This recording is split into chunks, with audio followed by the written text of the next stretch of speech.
Muy bien. Guillermo, qué gusto poder estar nuevamente juntos. En Juntos. condiciones, en condiciones Tiene un nuevo significado la palabra juntos ahora, ¿eh? juntos, pero estate ahí, yo acá. O sea, es extraño. Exacto, exacto.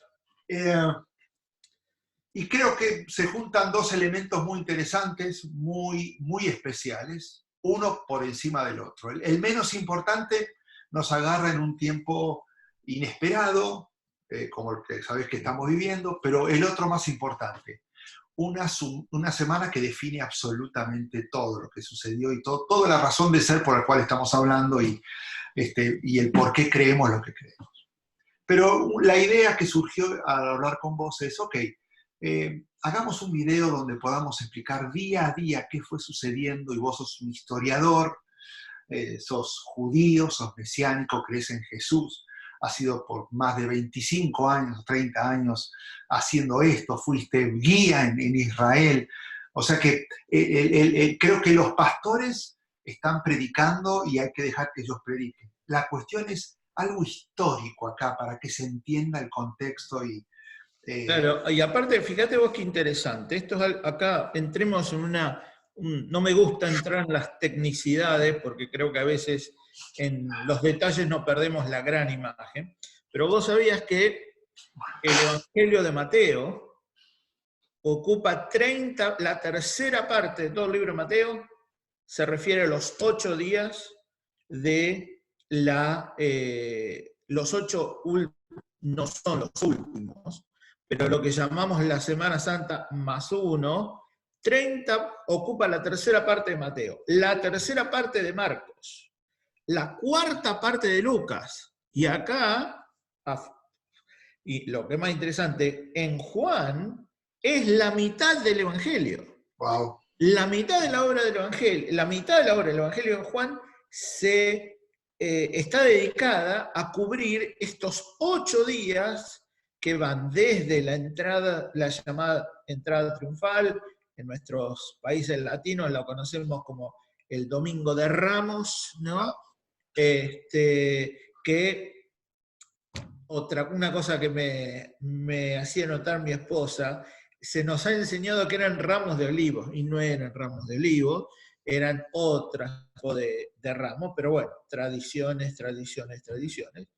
Pero en Juan, la mitad del Evangelio de Juan están dedicados a cubrir estos 8 días, desde la llamada entrada triunfal hasta la resurrección. Así que imagínate qué importante, podría decirse, de que Juan usa básicamente la mitad del libro, es el preámbulo a la llamada pasión de Jesús, pero la mitad, el 25% en Lucas, el 30% en Marcos y el 30% y la tercera parte del libro de Mateo. Así que imagínate qué interesante entender este periodo de la vida del Señor. Ahora, empecemos a caminar la semana, hacemos un repaso de lo de ayer, ya ayer todos los pastores lo predicaron, lo enseñaron, pero ok, ¿qué es lo que en este tiempo del año estaba haciendo Jesús volviendo a Jerusalén, sabiendo todos los riesgos que eso implicaba? Esto era una fiesta, está la familia completa, explicarlo de una manera para que todos entiendan de qué consistía esta fiesta que se celebraba en Jerusalén. Bueno, para que tengas una idea, la Pascua era una de las fiestas de peregrinaje. Entonces, la población de Jerusalén, y hay mucha conexión entre Jesús en la fiesta de los tabernáculos, en Juan capítulo 7, y esta semana que estamos recorriendo ahora. ¿Por qué? Porque eran 2 fiestas de peregrinación. Y entonces la población de Jerusalén pasaba con todos los visitantes que tenía de todo el mundo conocido, se inflaba a más o menos, los historiadores dicen, entre 3 a 4 millones de personas.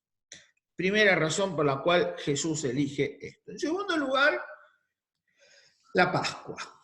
Una cosa que muchos creyentes no no saben es que, por ejemplo, el Evangelio de Marcos, que siempre hemos aprendido, es el Evangelio corto, es el Evangelio de acción, es el Evangelio que presenta a Cristo como el siervo, en realidad lo presenta Jesús como el segundo Moisés. Obviamente Moisés totalmente conectado con el tema de la Pascua.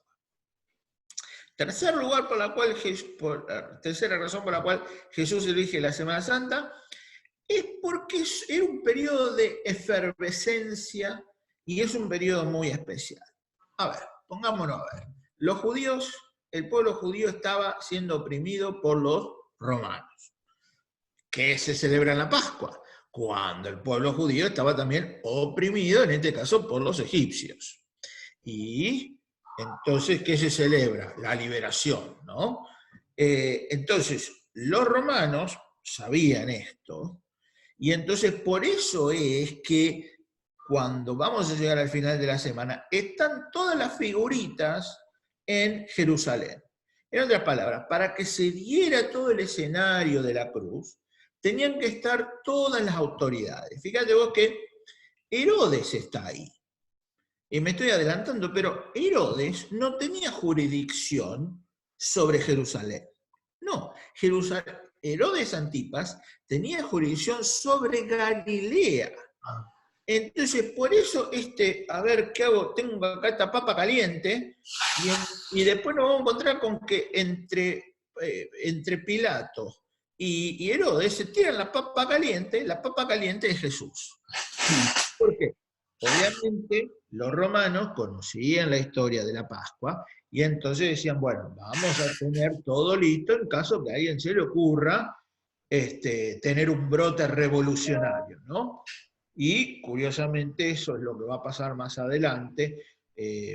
Después de Jesús vamos a tener varios levantamientos de judíos contra los romanos, que esto es lo que va a culminar obviamente con la destrucción de Jerusalén en el año 70, donde los romanos ya se cansaron y hartaron de todos los levantamientos revolucionarios y dijeron, basta, ya me cansó esta gente, vamos a destruir el templo. Obviamente, la destrucción del templo es parte del plan de Dios, ¿no es cierto? Pero siempre me ha causado gracia toda esta gente que ha hecho estos argumentos que Jesús fue una víctima de los acontecimientos. Jesús no fue ninguna víctima de ningún acontecimiento. Jesús planeó todo esto al detalle, en cumplimiento de la profecía. Tenía que hacerlo en la Pascua, porque obviamente esta es la ocasión donde, si te acordás cuando lo vimos en tu iglesia, donde obviamente todos van a estar celebrando el Cordero que liberó al pueblo de la 10ª plaga, ¿no es cierto? Entonces, un momento de orgullo nacional, un momento épico en la historia de Israel, y entonces por eso Jesús, que sabe que el pueblo judío va a estar celebrando la Pascua, recordando la sangre de este Cordero que guardó al pueblo judío, que obviamente en la Santa Cena, y ya vamos a llegar a esto cuando hagamos el jueves, vamos a recordar, vamos a charlar de que él toma la Pascua, él toma la 4ª copa, la copa de la redención, y dice, bueno, hasta ahora todos ustedes tomaban esta copa para recordar el Cordero que les dio vida. Bueno, ahora esta copa es el nuevo pacto en mi sangre que por vosotros es vertida, ¿no? Así que esa es entonces tenemos todas estas razones, una cuestión teológica, una cuestión histórica, una cuestión nacional, y obviamente Jesús va a ir a Jerusalén porque la historia de los evangelios, el relato de los evangelios, es Jesús acusando a esta élite religiosa que había cometido esta perversión del judaísmo, había tomado todas las enseñanzas de la Biblia y las había retorcido a su placer y creado este nuevo sistema religioso. Entonces Jesús va a ir a Jerusalén, al centro de la cosa, a decir, señores, o sea, como lo ha venido haciendo, esto no es lo que Dios quiso, esto no es lo que Dios quiere, esta cosa este engendro que ustedes han inventado, no es lo que Dios quiere, no es lo que Dios enseña. Fíjate vos, un ejemplo muy claro es que cuando Jesús sana al paralítico en el estanque de Betesda, le dice, toma tu camastro, toma tu camilla y ve. Enseguida lo paran los fariseos, era un día de reposo. Y le dicen, estás violando el día de reposo. ¿Qué estaba violando? ¿Qué estaba violando? Porque, ¿qué es lo único que hay que hacer, o mejor dicho, qué es lo único que no hay que hacer en el día de reposo, de acuerdo a la Biblia? ¿Qué es lo único que dice? ¿Cuál es el único mandamiento? Trabajar. Claro, no trabajar, el único.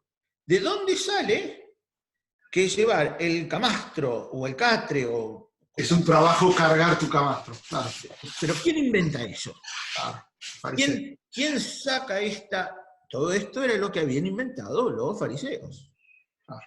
Entonces Jesús va al choque en esta semana final a decirles, va a tener el encuentro final a decirles, señores, esto no es lo que Dios quiere, esto no es lo que enseña mi Padre, esto no es ustedes han tergiversado, ustedes han pervertido, ustedes han cambiado el pacto que yo hice con ustedes en el desierto. Otra vez, fíjate vos, ¿por qué Jesús tiene que hablar del nuevo pacto? ¿Dónde se había hecho el pacto? El pacto en Sinaítico. El pacto, Dios hace un pacto con el pueblo judío en el Sinaí, cuando salen de Egipto, ¿no es cierto? Entonces Jesús viene a decir, este pacto ustedes lo anularon, ustedes lo destrozaron, yo hice mi parte, ustedes no. Entonces por eso hay la necesidad de un nuevo pacto, el anuncio del nuevo pacto en la Santa Cena, por eso dice el nuevo pacto, el pacto de Jeremías 31, el cual se va a poner en acción en Hechos capítulo 2, cuando, como parte fundamental de este nuevo pacto, va a venir el Espíritu Santo y comienza la iglesia. Ahora, creo que diste un poco el contexto, eso sucedió ayer, vino, lo reconocieron, era Jesús, el que hacía milagros, la gente. Ok, la cuestión es que se vuelve a Betania, sí. Y tanto en Mateo 21 como en Marcos 11, dice que al día siguiente, muy de temprano, otra vez se levanta de Betania y vuelve a ir a Jerusalén. Interesante, ¿por qué? Y te lo pregunto porque la gente son preguntas que van a clarificar. ¿Por qué iba y venía a Betania? Más allá de que está muy cerca, y yo tengo acá un mapa, si querés, para que vos veas. ¿Por qué iba y venía constantemente a Betania? Bueno, fíjate vos, esperá que por alguna razón salió una pantalla blanca. Ahí estamos de vuelta. Muy interesante. Otra vez es un tema de estrategia. Jerusalén se había convertido en el centro... ¿Ves ahí? Ahora sí. Entonces, Jerusalén se había convertido en el centro corrupto de la cosa. Fíjate vos que Jesús es considerado un Galileo, no es Jesús de Jerusalén. Jesús pasó muy poco tiempo en Jerusalén durante su vida aquí en la tierra, poquísimo tiempo. E incluso en esta última semana no va a quedarse en Jerusalén. La razón es muy obvia. Jesús era consciente del complot en que se estaba gestando en contra de él, y es por eso que esta es mi opinión personal, primero por una cuestión del complot. Segundo, el complot que él sabía se estaba gestando en contra de él. En segundo lugar, Jesús sabía que estaba en constante peligro en Jerusalén y por ende por eso sale. Y en tercer lugar, yo creo que también, y acá ya mirando el libro Apocalipsis, él está, creo, en Apocalipsis dice que cuando Jesús vuelve en su segunda venida, entra, va por el monte de los olivos y lo va a partir en dos. Y yo me pregunto, ¿no?, si Jesús en un momento de contemplación mira esto y piensa en su segunda venida, porque él ya sabe que él va, ¿no? Entonces Betania se convierte como su refugio, se convierte como el lugar donde está seguro, como ser humano está seguro, como Dios totalmente, que sabe lo que va a pasar. También él necesita, él sabe que esto tiene que pasar, él sabe que su sufrimiento en la cruz es inevitable. Entonces, yo creo que por eso elige a Betania como su lugar para descansar. Y otra vez, convengamos, Jesús era humano. Jesús era totalmente Dios, pero también totalmente humano. Y yo creo que necesitaba salir un poco De la locura, claro. de la locura que era Jerusalén. Y otra vez, insisto, Jerusalén era una locura porque era la Pascua. Nosotros siempre le decimos a la gente, a las iglesias que quieren venir a Israel en octubre, todo muy lindo, el clima es hermoso, pero es una locura, porque todo el mundo quiere venir en octubre. Y justo en octubre tenés todas las iglesias que vienen, pero también tenés todo el mundo judío que viene para el Año Nuevo Judío, para el Día del Perdón y también para la fiesta de los tabernáculos, ¿no? Así que yo pienso que también... Ahora, Betania, acá tenemos el mapa, ¿no? Acá está, no sé si se verá lo que... Sí, se ve perfectamente. Interesante porque se atraviesa el Monte de los Olivos por arriba, cosa que cuando Jesús va del Monte de los Olivos ve todo Jerusalén. Claro. Y estamos hablando de 2,5 kilómetros, 3. O sea, más o menos, sí. No llega a 2 millas. Ya imagino a buen tranco 45 minutos. Okay. 45 minutos de camino. Ahora, ahí dice que en Mateo 21 también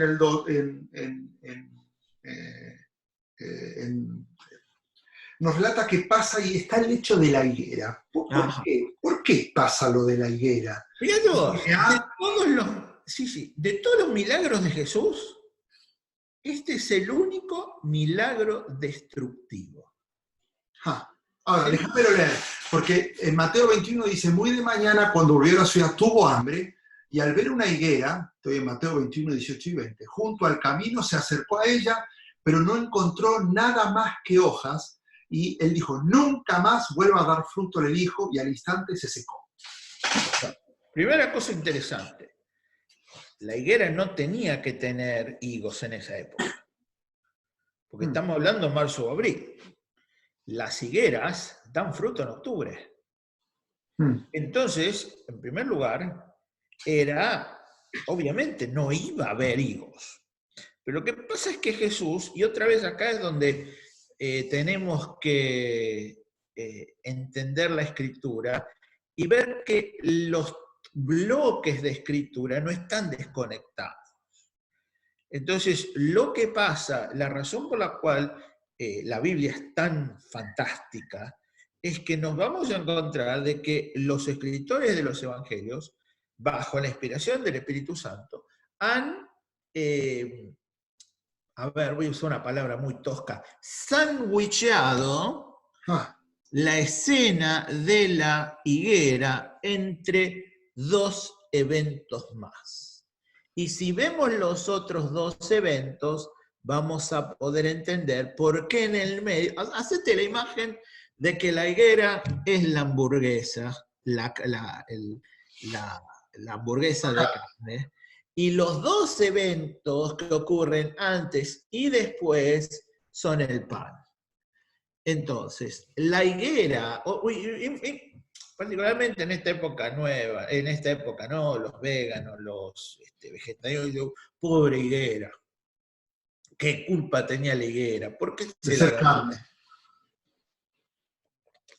se la agarró con la higuera? Pobrecita, no había hecho nada. La higuera, en la escritura, es una imagen de Israel. De Israel como una nación, especialmente si miramos el libro del profeta Joel. Israel es claramente la higuera. Entonces, lo que vamos a tener que ver aquí es que Jesús va entre el lunes y el martes 2 veces al templo. 2 veces.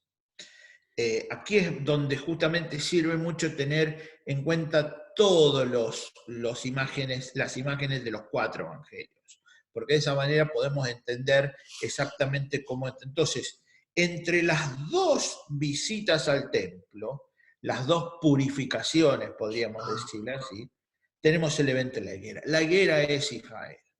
¿Y qué está? Entonces, cuando Jesús maldice esta higuera, ¿qué está diciendo? Esta higuera no va a dar más fruto. ¿Qué está diciendo? Que esa generación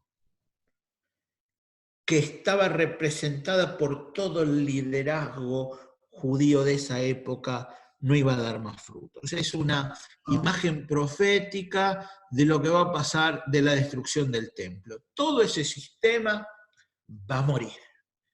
Y ciertamente pasó, porque, a ver, una de las cosas que siempre charlamos, muchos creyentes piensan que el judaísmo actual es es igual que el bíblico, y no.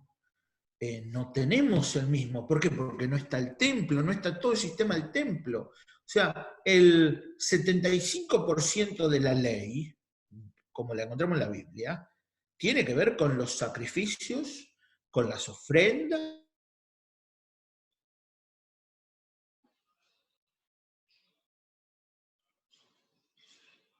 con el servicio del pueblo. El dilema de sus vidas. ¿Qué hacemos ahora? No está más el templo. No tenemos más el templo, no tenemos más los sacrificios. ¿Qué hacemos ahora?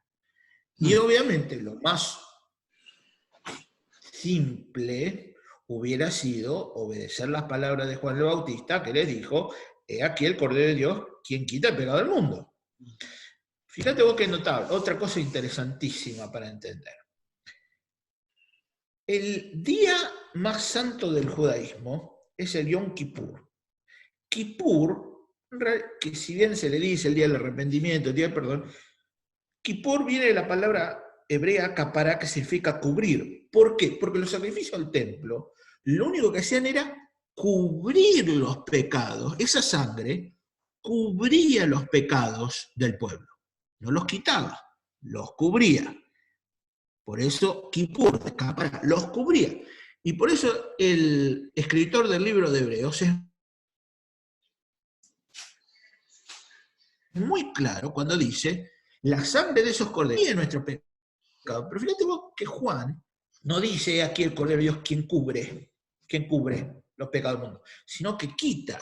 La sangre de esos corderos no quitaba, sino que cubría. De cierta manera, era como el viejo dicho de estás barriendo la sala, levantás la alfombra y echás la suciedad abajo. Cuando en realidad lo que deberías hacer es agarrar las aspiradoras, la vacuum y sacarlas. Claro. Jesús quita los pecados del mundo. Pero bueno, entonces, la higuera representa este evento entre medio de 2 eventos. ¿Qué representa? Representa Israel, representa a Jesús totalmente decepcionado con la corrupción del sistema del templo, por eso obviamente después su bronca, ¿no? Su enojo,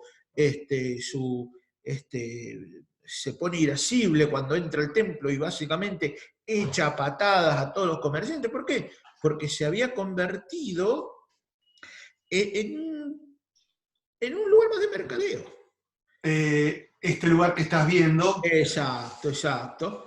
Posiblemente pudo haber sido el lugar donde... Sí, los dos hemos caminado por ahí. Esos huequitos, si pueden ver los hermanos, que ahora se ven huequitos, eran como los mostradores donde estaban los cambistas. Claro. ¿No? Y ahí hacían su negocio. Por esta, para que tengan una idea, lo que vemos como el fondo hacia adelante doblaba pegaba la vuelta y subía por lo que se llamaban las escalinatas del sur. Te voy a poner esta imagen porque esta es ¿te acordás de esta maqueta? Claro. Primero, para entender el tamaño del templo al lado de Jerusalén.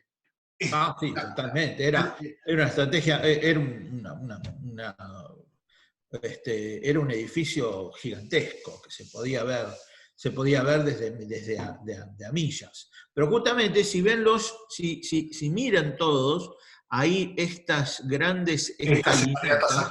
Exactamente, esas son lo que serían las escalinatas del sur, ¿no? Y si vemos esta baranda hacia el frente de la, no sé si mi mouse no, acá. Entonces la gente venía y hacía este recorrido, ¿no? Venía de abajo, pasaba y subía por acá, ¿no es cierto? Y entonces, inmediatamente después de que Jesús manifiesta su ira contra la higuera que representaba, no se enojó contra la higuera en sí misma, sino lo que la higuera representaba.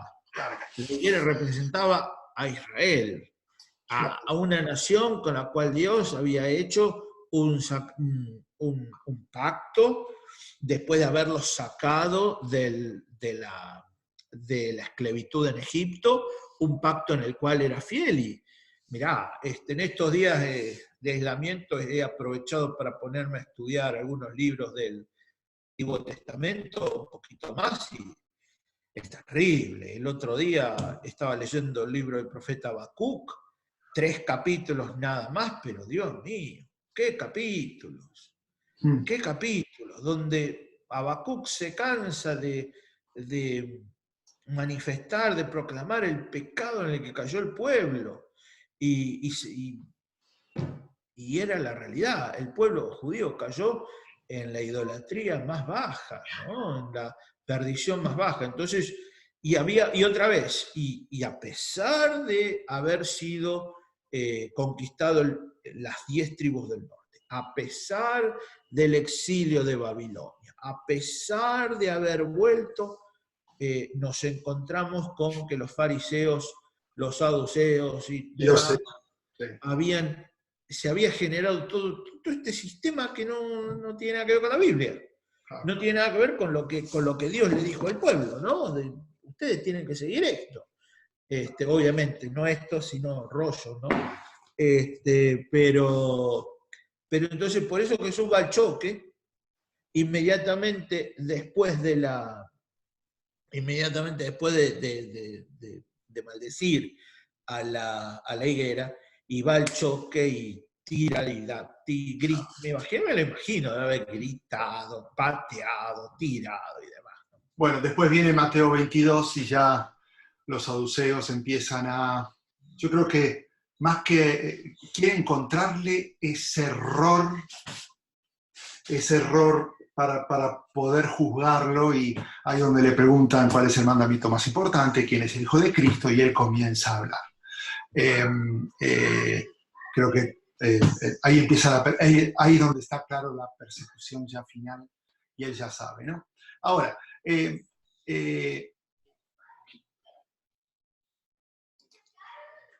el día termina de la siguiente manera, porque es el evento con los mercaderes, el ataque de los saduceos, de los herodonianos, y vienen el momento de las parábolas, donde él enseña las parábolas, y termina con el lamento, y después sobre la viuda, porque justamente cuando él se sienta al lado de las cajas donde tiraban la ofrenda, realmente no se sentaba a ver cuánto tiraban, sino con qué actitud tiraban. Y creo que ahí ya empieza a sentir el dolor para después volver a Betania. Comentanos un poco acerca de esto para finalizar y decir, bueno, esto es lo más importante del día de hoy. Bien, otra vez, Jesús hace todo en una secuencia brillante. Todo tiene causa y consecuencia, ¿no? Entonces, cuando vemos las diferentes parábolas, básicamente Jesús les está repartiendo a todos.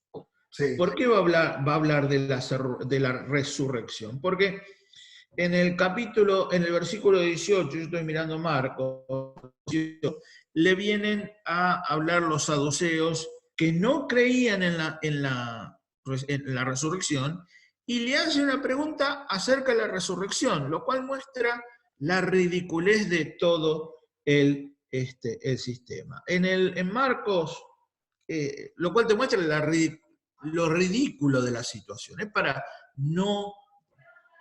O sea, Jesús hubiera tenido todo el derecho de no contestar esto. Luego vienen entonces, vienen los saduceos, vienen los herodianos. ¿Y por qué vienen? ¿Quiénes eran los herodianos? Y eran la barra, si podemos usar esa expresión, los fans de Herodes. Entonces, ¿en qué lo quieren encontrar? Uy, ¿cómo es el tema del tributo?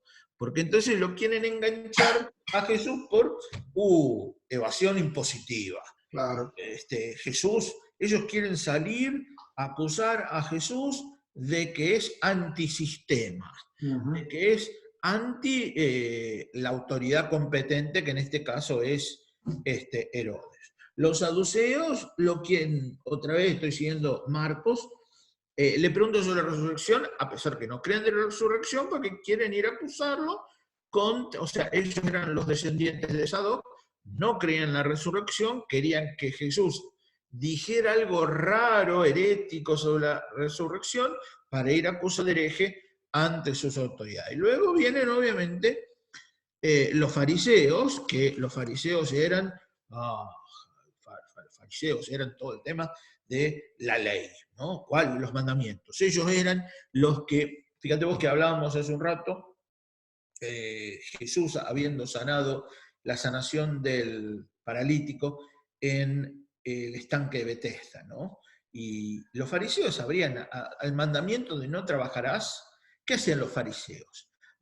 ¿Qué significa esto? Bueno, entonces ellos agregaban y agregaban y agregaban, y podemos decir que al mandamiento de no trabajarás los fariseos, le habían agregado alrededor de 250 mandamientos diciendo, esto es lo que significa no trabajarás. Claro.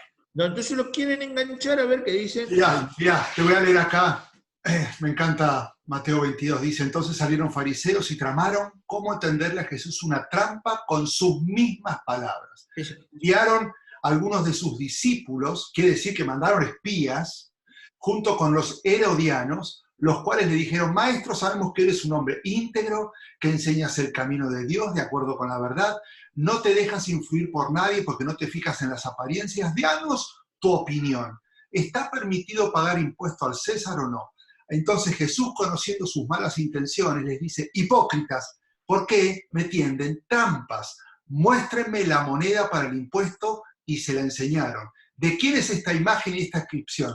Del César. Entonces, denle a César lo que es del César y a Dios lo que es de Dios. Y al oír esto, quedaron asombrados, así que lo dejaron y no le preguntaron más. Es que eso es lo que va a pasar toda esta semana. Cuando lleguemos al viernes, vamos a hablar bastante bien, lo cual parece una contradicción, de Poncio Pilato. Porque hay algo que la gente no sabe de Pilato, y es que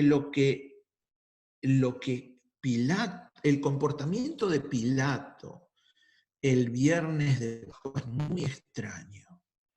Es totalmente diferente a lo que la historia nos cuenta de Pilato. Y todos se van a llevar una gran sorpresa. Así que tiene mucho que ver con esto, ¿no? Con este tema de encontrar razón, y nadie le puede encontrar una razón, una causa para acusarlo a Jesús. Fíjate vos, la razón por la cual vienen todas estas preguntas